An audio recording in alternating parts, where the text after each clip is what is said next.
Hey friends, let's have a discussion. Why are so many black women no longer willing to date black men? Now, I'm a supporter of my black men, and after a year of being off the market, what did I do? I went straight right back to them. Stupid me, because it didn't take long for me to recognize why I stopped doing that. To begin with, I invite this nice young fella over, and you know what he tells me? Why don't you come over here?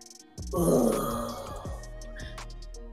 What that is that's resistance. That's playing hard to get. And I am at a point in my life where I need shit to be effortless. I need it to be easy. I don't need to be running into your walls, and I certainly don't have time to be playing nobody's game.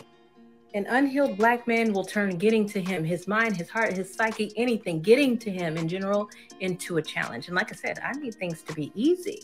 So, of course, I put this on social media and somebody comments, yeah, you might need a white guy. They seem to be a little bit more submissive. Oh. Now, I know they said that in order to be like confrontational or whatever, derogatory, offensive, but all they did was prove my point. You see, I just said I am sick and tired of every single time that I go out there and I run into a black man, heaven forbid he be unhealed, he turns getting to know him into a challenge. I'm tired of the challenges. And so you telling me that white men are a little bit more submissive, I agree with that. Yes, they say yes to things. They're a little bit more unconditional loving. And think about what is the first step to submission? Acceptance. So in all likelihood, they're just going to accept that I've invited them over and figure out a way to make that happen, as opposed to thinking that it's cute or a game to give me the resistance and the stops and have to make me put in work in order to get to know them. Basically, I agree with you, honey. You're 1000% right. I might need somebody who's a little bit more willing. I might need someone who's a little bit more accepting. I certainly need somebody who's not going to throw a challenge in my face every time I ask them to do something. And so, friends, that is just one reason why a lot of black women are no longer choosing to date black men. Y'all make it so hard and challenging to even get to know you. Have a blessed day, friends. That is our first take. I feel like I needed to take notes on all the things that I could respond to. I thought that would be easy. 2 minutes. I was like, oh, 2 minutes is like, there will be. Do I need to go back and like break it down bit by bit? Well, okay. So my first reaction, I mean, of course, this is a TikTok video. So it's like, it's dumb. Like it's stripped out of detail and stuff. But, right. You know, my first general reaction is usually people who complain about something like it's really hard to get to know you, or it's I'm tired of you. I mean, the comment of like, well, why don't you come over here? Like, that's just so childish. It feels like such a childish response. I feel like usually those people who are really nitpicky about that and verbal enough to say it, they actually are hard to get to know. And they have the walls up. And like, they're really not accepting of things in themselves or are unhealed. So it's like, usually when someone says stuff like that, I can always tell, like in my own relationship, if I bring something up and I'm like, oh, well, why don't you do this for me? Number one, it's like an unmet expectation that I have. And it's an area of preference that I have, not necessarily a lack in my husband's capabilities to meet that need. Hopefully that makes sense, but that's like my first reaction. My second reaction is like, I mean, I'm not married to a white man. I'm married to he's half black and he's half Persian. And you know, but obviously my dad's white, my brother's white. I have two, like, I also dated people who are white too, and submissive would not be the word I would use to describe them. Yeah. You know, before I dated and married my husband, I was dating someone for 2 years. I was sure we were going to get married. This was a long time ago. It was 10 years ago. It was actually what got me to move from San Diego to the Bay Area. And he was not submissive at all. Like, that would not be the word I would use to describe him. He was actually very strong, very confident, very sure of himself, and knew exactly what he wanted. And that actually was like, for us at the time, we had very little, we couldn't really meet in the middle. So it was like he had an expectation of me, and I was like, well, these are the things. And I was very unsure of myself at that time too. Okay. But I mean, he it's just like a different culture that you're raised in, right? So like he was an only child, like raised by a successful dad who was a business owner, and felt the same expectation. Okay. You know, his parents were married the whole time, so he was looking to get married as well. So like that's what he knew, that's what he saw, and that's what he wanted. So it was like I think the generalization around a particular group of people and saying those things is like a disassociation. Like you're not actually associating the behavior with the actual character of the person. I don't know if that makes sense. Okay, so you're saying, well, okay, I want to make sure I understand. I mean, obviously you dated a lot of white men, and you're like, the way you would describe them wouldn't necessarily be submissive. That's not the first thing that comes to your mind when you think about your interactions with white men, your dad, your brother, the guys you dated, all of the above.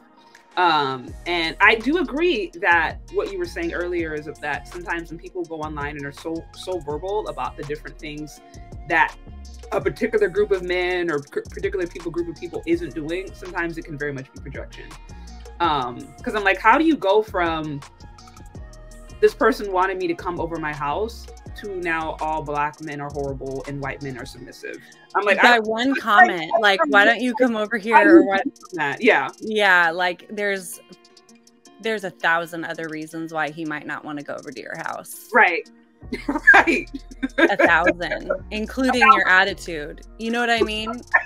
like, you know what I mean? Like, I've had moments like that too, where I'm like, I was dating someone, and it was like, hey, do you want to come here? Or do you go there? And it's like, and a lot of sometimes it was just like, this is too much work, but at the same time it was like, is this too much work because of the color of their skin, or because we're just not really into each other like that?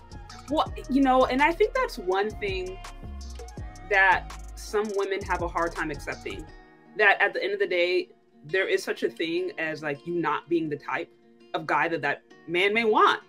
He may want I don't know, a short, petite, whatever, and you may be a tall, voluptuous, like, and the whole idea of rejection, like I think it's very comfortable to talk about for men, like men being rejected. Like we make videos about that and people laugh at it. And there's whole movies based upon that idea of guys being rejected because they're this and that.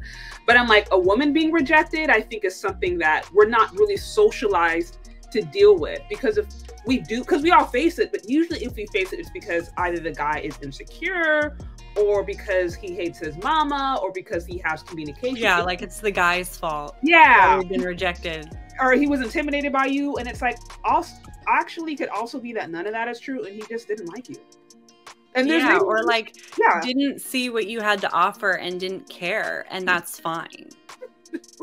Right. You know what I mean? Like I've met people like that, and I'm like, what the heck? Am I that bad of a person? Or you know what I mean? Like when you're dating people and you're like, man, I really like this person. Why doesn't this person like me? And it's like, you don't know. And especially they don't tell you. It's like, you're never going to know. And you need to just get over it. Because when you find the right person, it just makes more sense. Right. And it has little to do with the color of their skin, ironically. It has more to do with like their character and like how they were raised and values and communication and things like that. So she made a lot of jumps and a lot of assumptions there about, and it's like, yeah, I don't know. I don't know what kind of white people she's dating. I don't think she is dating white people. That's the whole point. Oh. Because when she was literally like, I know you said you're like, I need to take notes because I was so long. And if I need to for other videos, like kind of break it up into snippets. I might pause you next time. Yeah, we can do that. Because I know that there was kind of a lot rolling together, but that's the whole point. From what she has stated, she hasn't dated white people. She approached the guy and was like, come over to my place. And he was like, hey, why don't you come over to my place? And then because he wanted her to come over to her place, now therefore white men are most submissive and she just needs to stop dealing with black men. So like I said, that's the jump that she made. But notice she says, well, I need to start dating white men because they are more submissive and they are more agreeable and they do treat you better. And she made all these assumptions, although earlier on in the video, she alluded to the fact that she'd never dated them. Interesting. Yeah. Yeah. I'm like, you caught the detail there that I didn't, but it's like, yeah, you kind of wonder because there's just, I feel like there are certain expectations when you're entering into a relationship with someone who is like, not to bring Kevin Samuels into it because I know that'll bring a lot of heat on a lot of things, but you know, there's like a certain behavioral expectation that's a little bit different depending on and you and I talked about this the other day, depending on like where they are in like the class, like are they high, are they middle, or are they low?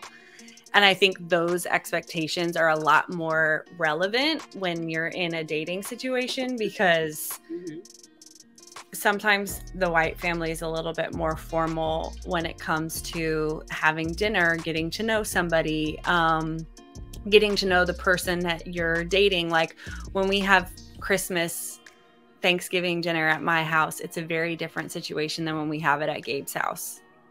It just is. Yeah. Like we have dinner at a certain time, the table is set, all the dinner has to be ready at one time. We're like, that's not the case at Gabe's house. So it's like, I feel like sometimes it's a bit more formal in like the middle class white family than it might be